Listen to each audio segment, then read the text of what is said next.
Hola chicos, chicas, ¿cómo estáis? Bienvenidos a otro episodio, me alegro mucho de que estéis aquí. Gracias por estar ahí como siempre. En el episodio de hoy voy a hablar de algo que realmente me parece que puede ayudar a mucha gente a reflexionar sobre ciertas cosas que quizás veíamos como que nosotros éramos las únicas personas que lo teníamos, o que quizás nos sentimos muy solos en ciertos momentos por sentirnos de ciertas maneras, y realmente que compartimos con muchísimas personas y es muchísimo más común de lo que pensamos.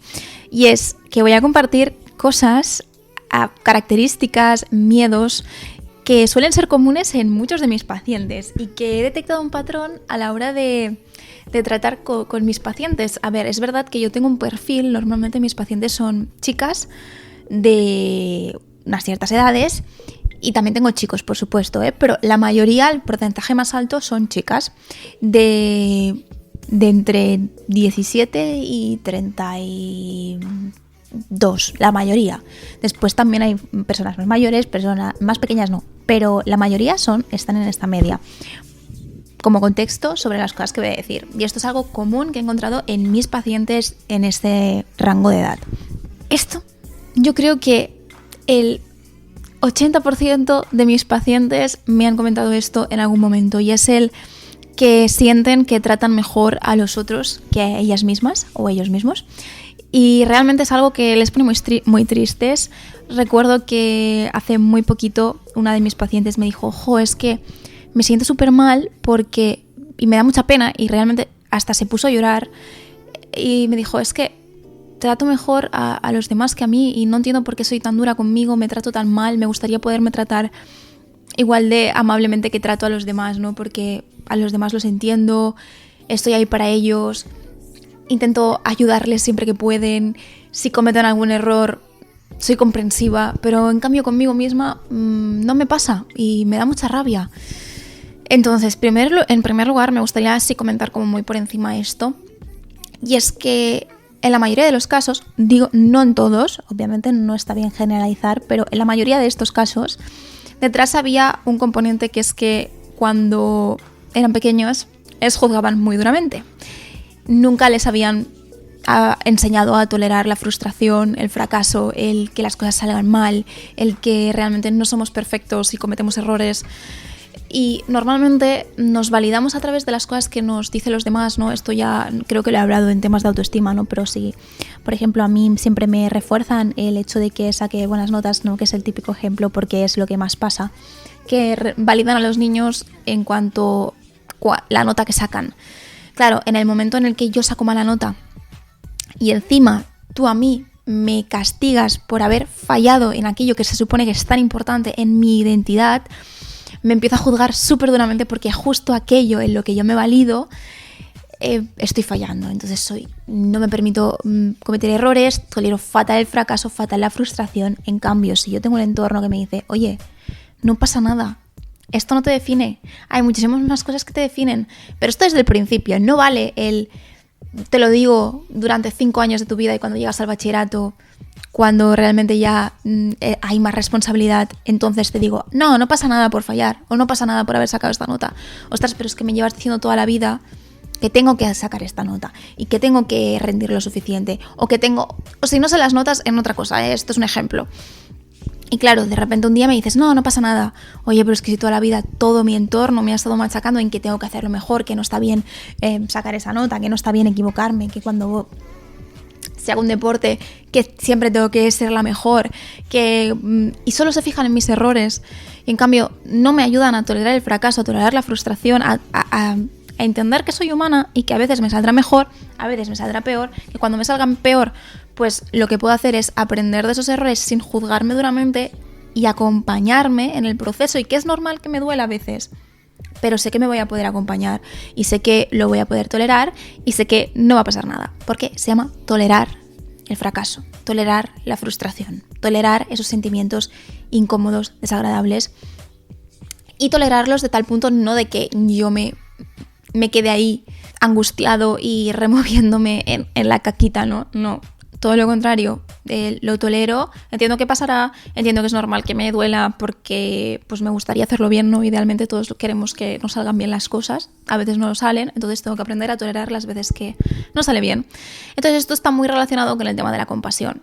Si a mí siempre me han tratado así, es completamente normal que después el día que yo falle, que cometa errores en mi vida, que me trate así. Al final aprendemos también a tratarnos, aprendemos a querernos. Si nuestro entorno nos trata de cierta manera o si vemos que los demás, las personas de nuestro entorno se tratan a ellas mismas de cierta manera, al final acabo interiorizando eso.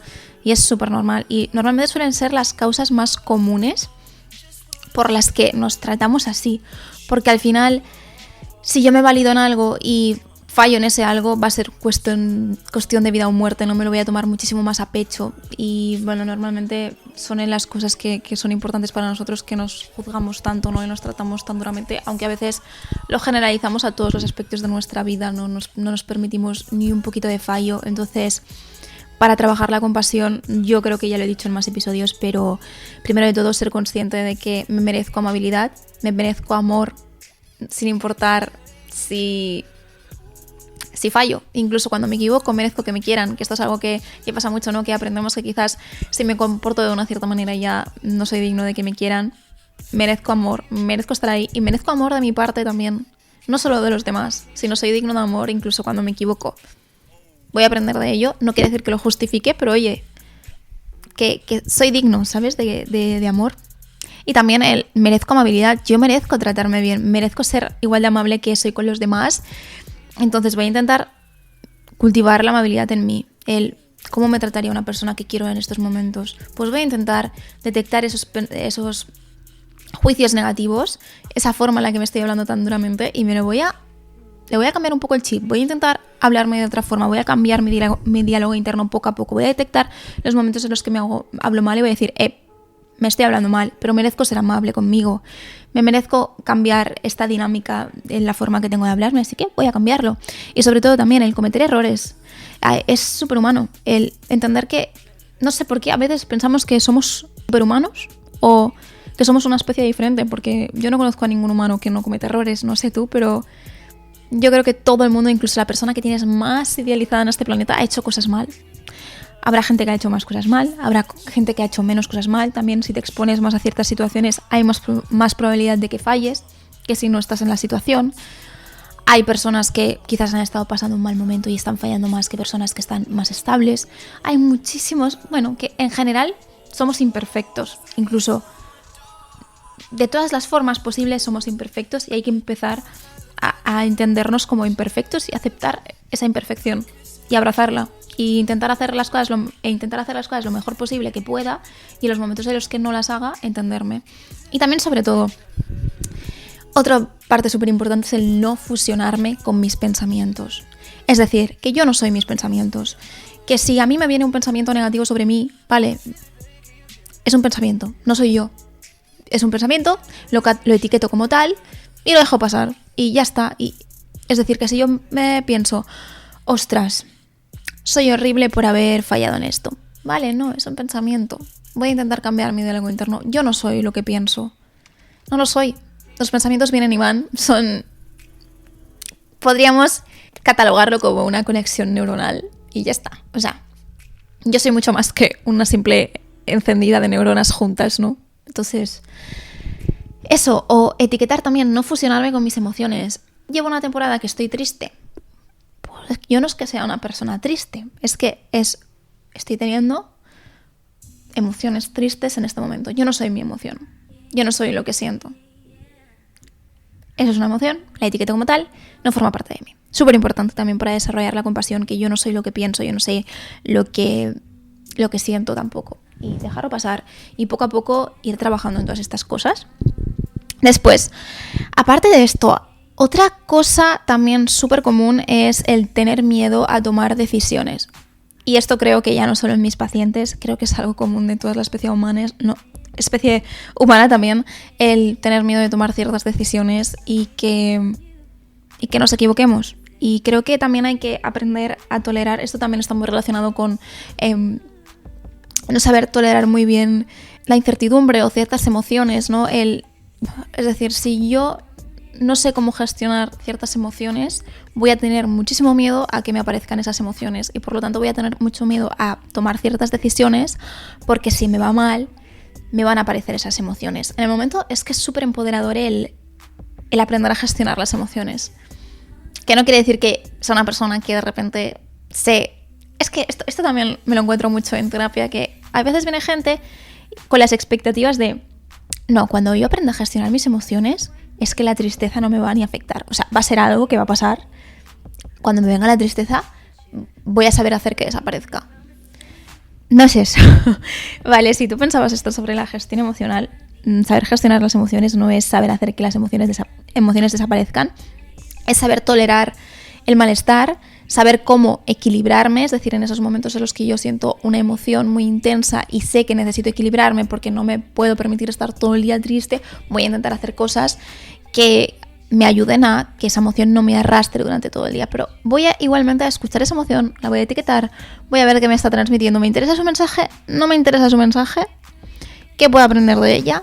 Y voy a actuar en base a eso y voy a aprender a regularme. Sobre todo, súper importante, aprender a regular nuestro sistema nervioso es un poder que creo que es de los poderes más grandes que podemos desarrollar. Y es el aprender a eso, a equilibrar nuestro sistema nervioso. Y eso, cuando yo soy consciente de que voy a poder regularme, me va a dar menos miedo tomar ciertas decisiones, porque sé que pase lo que pase, si me equivoco, sé que voy a poder tolerar ese malestar que pueda venir o tolerar que haya tomado una mala decisión, tolerar el ser compasivo también, ¿no? Un poco relacionado con lo anterior. Entonces creo que es algo muy común, pero es algo muy normal que también que esté y es algo en lo que pues bueno, pues se puede trabajar también, ¿no? Es normal tener miedo a tomar ciertas decisiones. Ahora, ¿hasta qué punto este miedo me está condicionando la vida y estoy prefiriendo quedarme en ciertos sitios antes que tomar una decisión que sé que me va a llevar a un lugar mejor, pero que quizás voy a estar mal un tiempo? O que voy a tomar cierta decisión que sé que estoy en un lugar y evito tomar cierta decisión por si me sale mal eso, aunque realmente sea algo que tenga muchas ganas de hacer. En eso se puede trabajar y trabajamos muchas veces. Después, súper relacionado, el resistir tener conversaciones incómodas. Esto me lo encuentro tanto, es también súper común en casi todas las personas y creo que bueno, todos hemos estado en ese punto, ¿no? De tener miedo de tener conversaciones incómodas por la reacción de la otra persona y realmente preferir aguantarnos ese malestar y estar conviviendo con un malestar dentro, algo que está ahí detrás siempre, una espinita que tengo aquí clavada, antes de pasar un ratito de incomodidad para que después se resuelva eso. También muchas veces hay miedo a cómo pueda reaccionar la otra persona, a que realmente eso vaya a hacer que la otra persona me rechace. Es complicado el tema de tener conversaciones incómodas. Es algo en lo que también se tiene que trabajar mucho en terapia porque hay muchos miedos detrás. Sobre todo normalmente detrás hay un miedo al rechazo o un miedo al rechazo o un miedo a no saber cómo gestionar esa situación. También volvemos a lo mismo, gestionar las emociones en la base de casi todo. Nos lo encontramos en la base de casi todo. Por eso es tan importante y insistimos tanto los psicólogos en la importancia de saber gestionar las emociones. Otra cosa que esto ya no es que sea común en mis pacientes, esto es que es algo que tenemos que ser conscientes todos, y es que casi todos dentro, aunque no seamos conscientes, tenemos cosas que nos han marcado y que nos siguen marcando a día de hoy y que se llaman traumas. Que tenemos, hoy en día pensamos como los traumas como algo que es súper grave, como un accidente de coche, perder a alguien cercano, presenciar un accidente, presenciar haber tenido maltrato, cosas como que son muy, muy fuertes. Y realmente hay muchos tipos de traumas y un trauma es algo que al final me afecta en mi desarrollo, en que yo pueda llegar a desarrollar ciertas habilidades, en que yo pueda llegar a desarrollar cierta identidad o cierta visión negativa de mí misma. Al final algo negativo de forma muy continuada también llega a ser un trauma porque me impide desarrollarme de ciertas maneras, puede que me condicione en mi forma de vivir, en mi forma de tratarme, en mi forma de tratar al resto. Entonces hay muchas veces que las personas vienen, o sea, los pacientes vienen y piensan que no hay nada relevante en su vida. Realmente no hay nada que les haya podido condicionar tanto, algo tan fuerte, que no hay nada traumático en su vida. Y realmente cuando empiezas a hurgar siempre sale algo que le ha condicionado y está ahí detrás. Y hay que tratarse para poder realmente ahora entender y empezar a ver las cosas desde otra perspectiva. Y eso, y a ver las cosas y a tratarme mejor y a cerrar ciertas heridas, porque muchas veces hay cosas que se nos repiten constantemente. Es decir, por ejemplo, yo considero que cometí un fallo en el pasado y eso es una herida que llevo dentro, pero no la gestiono. Muchas veces ese fallo que creo que cometí en el pasado es una mala narrativa que tengo, una interpretación que hice en ese momento de mi vida, pero que a día de hoy, si soy capaz de verlo desde mi perspectiva actual, me doy cuenta de que eso no es ningún fallo que yo haya cometido. Y realmente eso me estaba condicionando. Realmente el pensar que yo había hecho algo mal, pues me estaba condicionando. O realmente a veces espinitas que llevamos dentro que realmente son cosas que no están presentes cada día en nuestra vida, pero que de vez en cuando aparecen y me hacen sentir mal. Pues oye, quizás puedo resolver eso de alguna forma. Bueno, que hay muchas cositas que a veces hay que hurgar un poquito y tratar.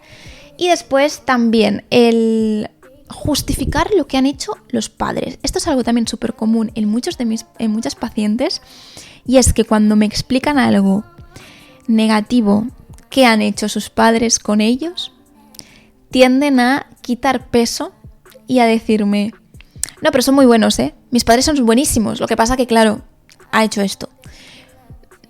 Chicos, chicas, no, que tus padres te hayan hecho algo malo, o sea, que te hayan podido afectar negativamente en algunos aspectos de tu vida que a día de hoy te puedan hacer daño, no quiere decir que tus padres sean unos monstruos o que yo vaya a coger una imagen negativa de esas personas. Todos, en determinados momentos, si no tenemos las herramientas, podemos llegar a influir negativamente en las otras personas, ¿no? En este caso, en los hijos.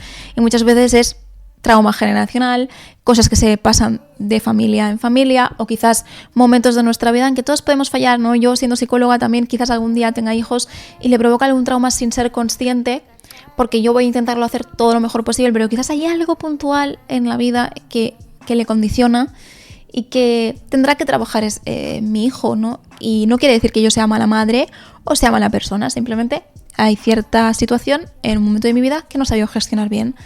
Y muchas veces sí, pues hay muchas veces que hay malos padres en el sentido de no han intentado hacer nada para mejorar y han pasado absolutamente todos sus traumas, todos sus miedos, todas las cosas que le han afectado en la vida a su hijo y no ha hecho nada por intentar cambiarlo. Aunque yo siempre intento verlo desde la perspectiva compasiva de muchas veces no tenemos el entorno que nos permita hacer eso o darnos cuenta de lo negativo que hay, ¿no? Yo sin nadie... Es posible que si yo hubiese seguido viviendo de una determinada manera durante toda mi vida, no hubiese cambiado de entorno, no hubiese cambiado de vida, probablemente siguiese pensando que ciertas cosas que hacía en el pasado estaban bien. Entonces muchas veces hay que tener compasión para pasar página y entender, ¿no? Y no culpabilizar tanto a los padres. Pero bueno, que siempre es verdad que hay como esa cosa detrás de justificar todo lo que han hecho los padres. Y es algo que no sé, es curioso. Muchas veces no, pero la mayoría sí. Y otra, súper común, el catastrofismo.